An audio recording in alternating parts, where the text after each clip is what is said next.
Hi, I haven't done a video on Maxotics in a while, so I figure maybe I'll just make some. If you're curious what's going on, I'd make some videos about what's going on. Obviously, the coronavirus and the economy. I could probably talk for a few hours. I'm going to look at my time and try and keep this relatively short.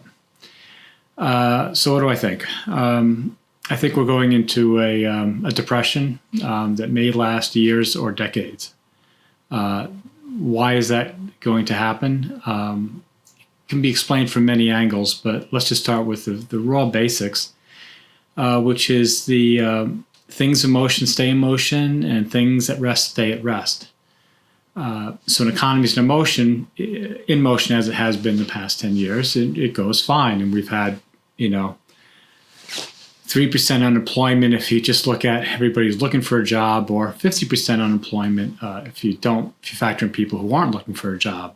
Those statistics are very difficult. There are many ways to look at the economy in the past few years that can paint it that we were in a recession or that things are very bad for people, or we can look at it on the bright side. I actually think since 2008, the economy has been very sick. There's been a lot of malinvestment, a lot of bad decisions by the Fed and the Treasury and the whole political situation. But that's neither here nor there. A few weeks ago, a new reality has started. So let's even look at the bright side, that everything was going great till a few weeks ago. And as I said, things that are in motion stay in motion. Things that are at rest stay at rest. Every day now, more and more people are out of work. In fact, almost if we have a global shutdown of work, you could almost say that unemployment now has reached 50%. I mean, as of today, the people really working. That they're getting paid, that's another thing entirely, but the main thing is that the economy has stopped. Airlines are grounded, hotels are shut down, restaurants are closed. I mean, everything. It's around the world. It's actually quite amazing.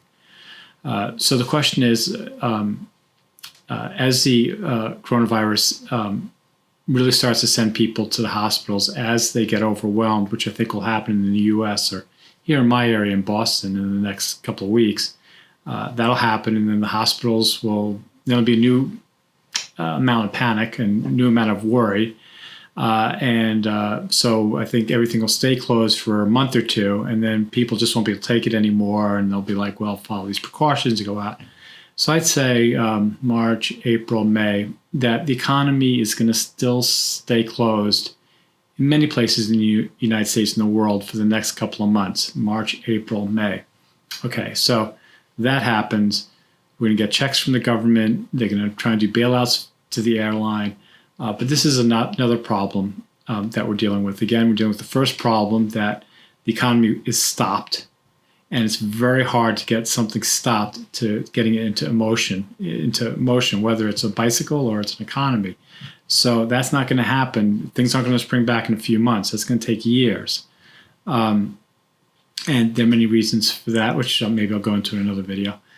So anyway, and then after the first bulge of people go through the hospitals in the next couple of months, then in June, things will start to get back to normal. However, that's when companies are going to start to go bankrupt left and right, and people. Because the way credit markets work, and again, I've written some articles on Medium, and you can go read them. Maybe I'll put them in the link. It's our system, the capitalist system, is not set up where if there's a problem that the creditor and the debtor get together and they talk about what the problem is. The system is designed that when there's a problem, if the debtor can't make payments to the creditor defaults on them and takes their property. They don't want to do that, but they don't want to get screwed either. So there's this problem with human nature that both the creditor and the debtor emotionally don't want to feel like they're the ones getting hurt more than the other. And, you can send mediators, you can stay in lawyers, but it doesn't make a difference. I mean, this is just the way it works. So it takes years to work it out. And if you look at what happened in 2007, 2008, it took years then, and it did not go smoothly. And the Fed ended up with $4 trillion on its balance sheet that it said it would work off, that it has not. This is all testament to the problem that resolving credit or debt imbalances take years. And because of the shock of lost income and defaults that are about to hit the system, instead of a few years, I think it'll be a decade. And because there'll be this the struggle in the next following year to work out these bankruptcies and this debt, there'll be no growth in the economy, which means that, again, because we came to a stop, all the people that aren't working coming this summer, it's going to be very hard for them to get them employed. So just like in the 1929 depression, the government's going to come and say, well, we'll make jobs for everybody, but that's all going to take time. So I would say by this fall or winter, it's going to be tons of people out of work, living on government paychecks. The prospect of war is much higher. Maybe I'll do another video on that if you're interested. But I think that's enough for tonight. I just wanted to tell you that that's what I've sort of been working on. I haven't been doing much photography. There are a lot of photography videos I've always wanted to do. Maybe I'll do them now. But we'll just see whether anybody has any interest in listening to me talk to the camera at night about whatever.